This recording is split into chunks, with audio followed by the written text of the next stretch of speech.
With Kat Gonzalez away on international duty with the Dominican Republic, Taylor Smith gets the nod on the back line alongside Vaca, Mace, and Grosso, with Scotland and Julia Lester, who's recovering from an injury. But otherwise, Josh, the same 11 that started the majority of this season, with Caitlin Parks in net all the way up top to Paige Kenton and Baylee DeSmit. And we get the whistle to go ahead from Amin Hadzic, and Caitlin Parks gets us underway.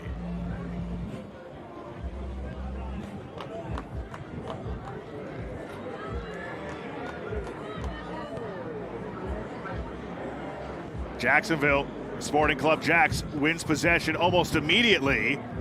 And Maggie Mace sends it over the goal line, and it will be a corner kick for Sporting JAX in the first 30 seconds of this match. Well, that is exactly why goalkeeper Caitlin Parks knocks the ball high up into the corner, immediately allows them to get their numbers forward, work to win it back, and to set up for a corner. That's execution to its finest.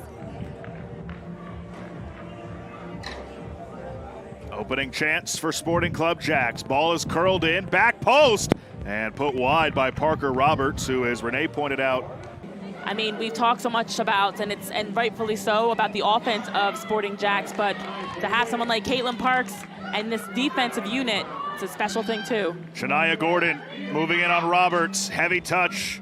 Gordon back to her right. Shania Gordon tests Parks for the first time. To help control the tempo. What a touch that was. Smeckard brings it to her right, swings it in. Nobody home in white, but now it comes down for DeSmit, and DeSmit puts it home. Just like that, the #1 team in the league scores first for the 14th time, and they lead it 1-0 in the 15th. DeSmit's 8th of the season. You look at this play again, well done there by Casey Smeckard to get that wide flank service, and then just a missed clearance that falls perfectly to the feet of Baylee DeSmit. Can't have those types of missed clearances. That header falls to her extremely close, and a great driven ball across by Kenton. But you look there, Sporting JAX always having their services intentional to a teammate in position to set them up to score. And remember, no VAR in Gainbridge Super League, so the call is the call. It comes out in front for Kenton, and Kenton off the post, bounces it in. And Sporting JAX are off and running in the first half with a pair of goals. Kenton's in double digits on the season, now with 10.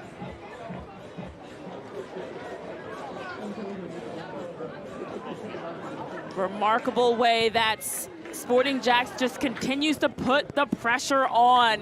Recycled runs. Here comes Paige Kenton across the box, able to beat her defender to this ball first. Great touch off of the service. Well done by Paige Kenton. That's a beautiful curling ball in. Lays it wide. Now Gordon again.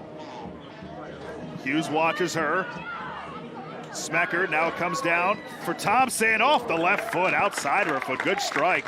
Because of a lot of these types of plays where they are possessing in their defensive third. And there is the whistle for halftime from Amin Hadzic, 2-0 to Sporting JAX. How about Lexington? Bottom of the table last year, now they're in second place and one of the stronger teams in Gainbridge Super League this season. As I've watched them the last, few times, I've been able to be directly on their games, but in general, as there's no whistle there. Huerta plays it ahead for DeSmit. DeSmit denied by Craig. DeSmit still has it, tried to shove it through and missed the target in the second half to keep it 2-0. Ashen Puerta slots this one through well to DeSmit, and Baylee DeSmit times her run perfectly. I think it's an great save, first and foremost, by Haley Craig. But you look at the angle here, that left-footed shot versus maybe she could have got her hips around it and hit it with her right foot on the first in the area, looking to see if she can get on the other end of it. So for Vaca, just heads up to try to help out her keeper there and ensure that one was not headed into the back of the net. First corner of the second half for Sporting JAX. Sitting there in the area, DeSmit. It gets by Craig. And DeSmit, who opened the scoring, now has a brace and has 9 on the year. Sporting JAX might mess around and have 3 players in double digits by the time it's all said and done. It's 3-0 to the away side. That is insane for Baylee DeSmit. You see her get the first header here as that ball falls out of the reach. She competes with Thompson for the first one, then able to reset, find the ball again, and look at off a draw and their first win since November. Locklear turns on the Jets. Locklear gets around Roberts, moves it for Shania Gordon. Gordon scores! At long last, Shania Gordon has her first of the season, and Fort Lauderdale pulls one back as Caitlin Parks protests. Look at the speed here by Kiara Locklear. Turns on the Jets, works around Parker Roberts and finds Shania Gordon wide open in the middle. Gordon able to get a beautiful first touch to open up and then finishes one out of the reach of Caitlin Parks to put.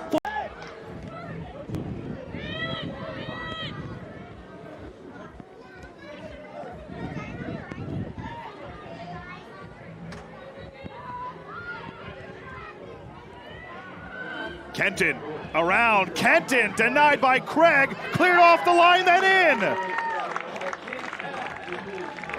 If that went off to DeSmit, that's a hat trick. Now let's see who this went off of last. You see here Paige Kenton turns the corner against Maggie Mace, then is attacking the near post. That one drives in off of Haley Craig, and then the deflection. Ooh, looks like we definitely have DeSmit in the area, but who it hit last is tough to see from that angle. Nonetheless, it was Caroline Murray racing up that right side to join into the attack. We've just seen, as she gets the ball now, the subs instantly coming in. Murray with a laser, denied by Craig. Playoff spots as well have a lot of work to do ahead of themselves. Fernandez plays this corner in, the header, punched over the bar, hit the crossbar twice. Might be one of the most. You look at where this service drops beautifully in to the top of the 6 and then able to get a hand on it, but look at the ability to by Sporting JAX. Now they're looking for an exclamation point. Pennock lets it rip on a hop to Craig. To your point, for Fort Lauderdale hoping to get back healthy, closer to health. And that is the whistle for full time and a league record for Stacey Ballum and Sporting Club Jacksonville.